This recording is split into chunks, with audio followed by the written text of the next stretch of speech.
ஒரு மனிதனுடைய நிம்மதியே இந்த உலகத்துல பெண்ணிடத்தில் தான். அந்த பெண்ணே அவனுக்கு சரியா அமையலன்னா அவனுடைய முழு வாழ்க்கையும் கெட்டு போயிடும்.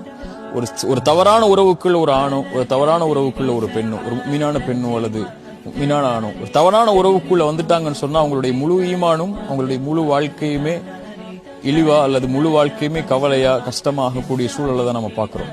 அதனால உறவுகளை தேர்ந்தெடுக்கும் போதோ தேர்ந்தெடுப்பதற்கு முன்னதாகவோ நிதானமா சோசியல் மீடியாக்கள் எல்லாம் தேடாம கண்ணியமான முறையில குடும்பத்தார் இடத்துல பேசி, நம்ம குடும்பத்தார்கள் அவங்க குடும்பத்தார் இடத்துல பேசி, இப்படி கண்ணியமான முறையில முறையான முறையில அல்லாஹ்வுடைய மார்க்கம் சொல்லக்கூடிய வழிகாட்டலோட ஹராம் கலக்காம எந்த ஒரு ஹராமான நிலையில ஆரம்பிக்கக்கூடிய உறவும் ஹலால்ல போய் முடியாது. அல்லது பெரிய ஒரு அப்படி அது போயிட்டு இருந்துச்சுன்னா அதுல பரக்கத்து இருக்காது.